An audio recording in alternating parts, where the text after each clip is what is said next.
Bab 4.4 Proses dan aturan bisnis.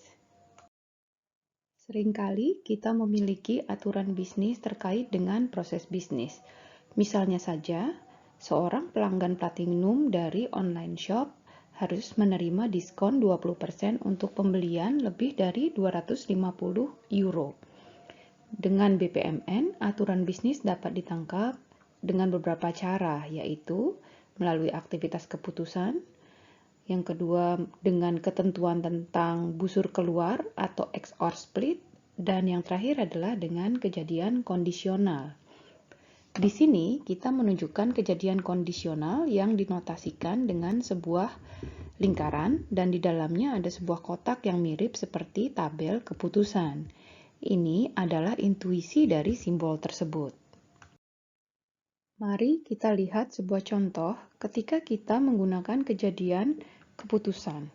Kita lihat di sini dia menjadi awalan dari proses. Saat itu tingkat persediaan jatuh di bawah batas tertentu. Ini adalah sesuatu yang kita putuskan berdasarkan kondisi dan aturan bisnis. Di sini ia berperan sebagai pemicu untuk mengisi kembali stok. Subbab 4.5 Rangkuman.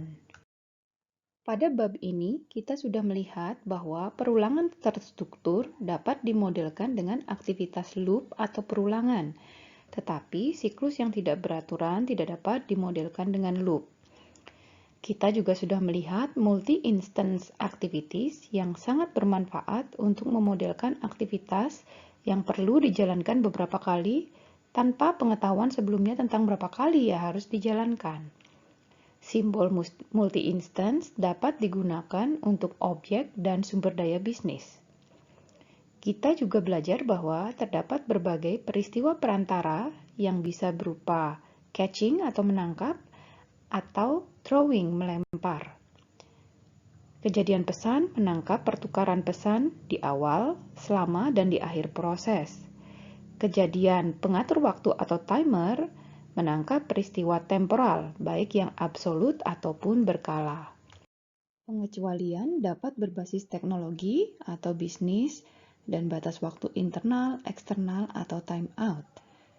Cara paling sederhana untuk menangani pengecualian adalah melalui penghentian proses atau proses abortion.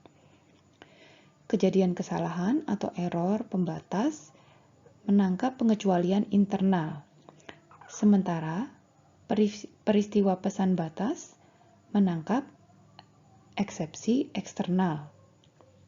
Kejadian pembatas waktu menangkap aktivitas time out, sementara kejadian sinyal dapat menyiarkan banyak pesan dan dapat digunakan untuk menangkap pengecualian yang kompleks. Jika terjadi pengecualian atau eksepsi, kita mungkin harus mengkompensasi dan mengembalikan efek dari aktivitas yang sudah diselesaikan.